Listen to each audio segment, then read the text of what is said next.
I'm Natalie, almost 60 years old. I have 3 kids, all grown up now, and 2 of them are married.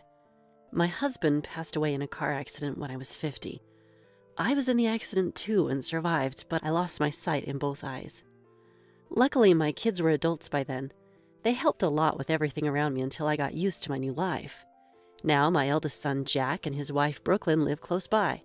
They built their own house near mine and come to check on me from time to time. They offered to live with me, but I refused. I didn't want to be a burden on Brooklyn or make her feel uncomfortable. The house where we all lived together was too big for just me, especially with 2 floors. My kids were worried, so we sold it. Now I live alone in a small apartment. I managed to make a living from home-based work despite losing my sight. The shock was big at first, but now I've accepted it and feel stable in my life. Then one day my youngest son, James, told me he wants to get married. His partner's a colleague from work, and they're about the same age. That's wonderful! Congratulations! I was thrilled, even though it was a phone call. I wanted to hug him and celebrate, but I kept my voice calm. However, James didn't sound too cheerful. Thanks. I was concerned, but didn't want to pry. He's an adult after all, and might not like his mom meddling. There's something else, James said hesitantly. I tensely waited for him to continue, wondering if it was bad news. She's pregnant. Oh, that's great news. I was relieved it wasn't something bad. Why was he so hesitant? Shotgun weddings aren't unusual these days, and a new life is a reason to celebrate. I was overjoyed, but James still sounded down. What's the matter? I couldn't help but ask. He just responded with a faint, and didn't elaborate. We'll bring her over soon. When are you free? He changed the subject. I guess he didn't want to talk about it. I told him any time was fine, worried, but not pressing further. He said he'd call back with a date and ended the call. I wondered why he sounded so down, despite the happy news. I tilted my head. A few days later, the day to meet her arrived. I was nervous, checking the apartment repeatedly to make sure it wasn't messy. We had planned to go out for a meal, but she had some errands, so they couldn't stay long. I wanted to make it special, so I asked Brooklyn to buy some treats from a famous bakery, hoping she'd like them. The anticipation made me anxious. Hours later, the doorbell rang. I stood up and headed to the door. Coming in, I heard James' voice. Excuse us. A sweet young female voice chimed in. Then I felt James' presence as he walked in with her. Mom, let's sit. He guided me back to where I was before. I was prompted to sit and took my seat. Occasionally, I caught a whiff of a sweet scent, probably hers. Judging by her voice and smell, I imagined she was a cute girl. Welcome. Sorry about the cramped space, I said, facing where I thought she was. What is this place? I heard her mumble quietly. James softly chided her with a, stop it. Feeling a bit awkward, I stood up to make coffee, but James stopped me. What are you doing? He took my hand and helped me stand. I appreciated his kindness, but in front of his girlfriend, I worried he might seem too much like a mama's boy, so I gently removed his hand. I'm just making coffee. Sit tight. Don't touch the hot water. I'll do it.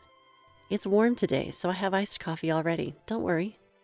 James is always so concerned about me. He calls often, not every day, but frequently, always asking if I need anything or if I've had any troubles or injuries. Sometimes I wonder who's the parent here. Yuck, James, a mama's boy? I heard her giggle. See, just as I thought. I asked James to sit down and expertly poured the coffee into cups, then brought out the treats I'd gotten earlier. Sorry there's not much. Really, feels low income, she remarked, laughing. James tried to stop her, but I waved him off, telling him it's okay since it was true. Nice to meet you. I'm Madison, she said after a bit of laughter, finally calming down. I responded in kind. Nice to meet you. I'm Natalie, James' mom. Just the name sounds fancy. Madison burst out laughing again when I introduced myself. James scolded her more seriously, but it didn't seem to affect her.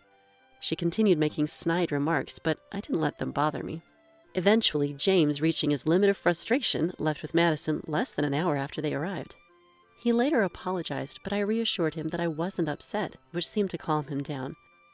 While it would be a lie to say I wasn't hurt at all, at my age, I'm not about to dwell on every word from a young woman. Maybe it's just the difference in life experiences. Having gone through so much, I'm not easily upset by words like those. A few days later, James mentioned wanting to have a Meet the Families event. It makes sense since they're getting married and will become one big family. I agreed to the meet, but James seemed reluctant. If you don't want to, it's okay to say no. After last time, I understand. James let out a heavy sigh in front of me. I couldn't help but laugh. What are you saying? Don't worry about me. I'm not the kind of mom who gets down over words like that. Maybe, but it's me who doesn't want to. I could almost picture his moody expression. I wondered what he was so averse to. I wish James wouldn't worry so much, given I'm okay, but maybe it's tough for him, being such a caring son. How about asking Jack to come along in Dad's place? He's good at handling these situations, and with Jack there, things won't get awkward. Jack, being a young CEO, is quite capable. He's good at communication, dealing with many adults, and could smooth things over if James gets upset again. Jack, huh? Yeah, maybe I should ask him. Don't want to leave you alone, Mom. James seemed okay with bringing Jack, so I called him to come to the Meet the Families. With Jack there, I wouldn't have any trouble getting around. Jack was also looking forward to meeting James' girlfriend and her parents. Jack had taken time off work for the meet, but an urgent matter came up, so he had to join us later at the restaurant. Brooklyn dropped me off at the restaurant, and I managed to arrive safely. She hurried to get Jack there too, but I told her there was no need to rush. Waiting outside, James took my hand and led me into the restaurant. The restaurant was quiet, with faint music playing in the background. It smelled like a fine dining establishment. We've got a private room set up. Madison's parents are already here, James informed me while guiding me. I felt a bit nervous, but entered the room. Sorry for being late. I'm Natalie, James's mom. I greeted as we entered. I heard chairs move as if someone stood up. Pleased to meet you. I'm Madison's mom, Avery. Come on, say hello. Hello, I'm Dad, Samuel. A cold, unfriendly male voice followed a soft female one. James guided me to a seat. Everyone's here, so let's order something. What would you like, Natalie? Can you eat seafood? Any allergies or dislikes? Feeling the tension in the air, Avery kindly asked me. I smiled towards the voice. Thank you for asking. I'm fine with anything. I'll choose for Mom. Should we get some drinks? How about alcohol? James and Avery smoothly decided on the food and drinks. Madison was silent, and occasionally I heard Samuel chewing loudly. Avery seemed nice, but I couldn't form a good impression of Samuel. I kept smiling, trying not to show my thoughts. That smile is creepy, Samuel remarked, clearly annoyed. Stop it, Avery quickly interjected. I felt awkward and relaxed my smile a bit. Can she really not see? Hey! Ignoring Avery's protest, Samuel's voice grew closer, as if he was leaning forward, testing my reaction. It was frustrating to be treated this way by an adult, not much different from me. Despite Avery's efforts, Samuel kept laughing and making derogatory remarks. Seriously, marrying someone with parents like this, you can't be happy. She'll just be a burden. Madison, you should reconsider, he said, sounding bored with my lack of reaction. Madison laughed, replying, Well, we have a kid on the way. No choice there, right? Fortunately, James isn't a low income like you, but an elite from a famous company, so Madison won't have any troubles there, Samuel continued, laughing heartily. I sighed internally, wanting to leave, but managed to smile at Samuel. Yes, I'm lucky my son is so kind. He takes good care of Madison and even helps me out. I'm truly grateful. I tried to lighten the mood by praising my son, but upon hearing my words, there was a loud noise as Samuel aggressively pushed back his chair. An allowance? His voice wasn't mocking anymore. It sounded angry and low. I could tell that Samuel had stood up and I had said something to upset him. In a panic, I turned toward where I thought James was and searched for his hand, which he gripped back in response. Yes, is there a problem with that? How much are you giving her? $1,000 a month. James replied calmly, though the grip on my hand tightened, betraying his agitation. This old lady living on a pension is just a burden to your girlfriend. Stop wasting money on her. No more allowances. Living on a pension? I'm not old enough to even receive one yet. As I thought this, my anxiety grew. I feared that James's marriage could be ruined because of me, that I was causing him distress right now. Really? $1K? You've never even bought me a bag. Madison chimed in, sounding dissatisfied. The allowance isn't stopping. It's my way of giving back a little to Mom for raising me. What? This old lady will just drag you down. You should be spending on your future child and Madison, not her. Who's more important to you, James, this old lady or your daughter? The atmosphere had become too hostile for me to diffuse. While I was tense and anxious, Avery stood up and tried to calm Samuel down. Then there was a loud thud, a heavy sound. It was clear that Avery had fallen, likely pushed by Samuel. I stood up and groped my way towards Avery. Are you okay? I managed to reach Avery, who replied softly, I'm fine, and grasped my hand to stand up. Spending even $1 on her is a waste, Samuel continued, not caring that Avery had fallen. Avery kept apologizing to me. I started to think that maybe for James's sake, it would be better to cut ties and never interact with Madison's parents again. If you keep insulting Mom, it will affect you, James warned amidst Samuel's ongoing tirade. The tension in the air was palpable. Ha! What can this old lady do? Is that a threat? Don't want to marry Madison? Samuel scoffed, then grabbed my arm and shook it. Maybe Samuel is in good physique. He must have been physically imposing, as his large hand shook me significantly. What are you doing? Just as James rushed to intervene, the private room's door opened. Sorry I'm late. I'm James's brother, Jack. What's happening here? Jack's voice came through the door, and he quickly realized something was wrong. Naturally. Avery on the floor, Samuel gripping my arm, me reaching upwards, and James trying to stop him. Clearly the situation was abnormal. Hey, what are you doing grabbing someone's mom like that? Jack immediately came over and urged Samuel to let go. Samuel released his grip.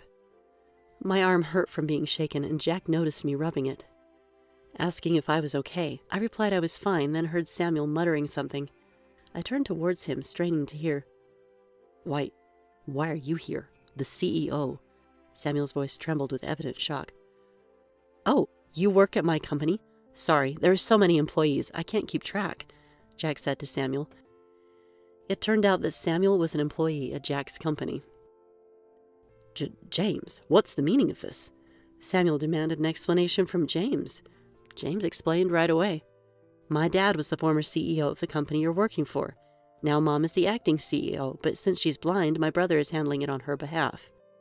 Mom often goes to the company to meet with shareholders and the CEO for work.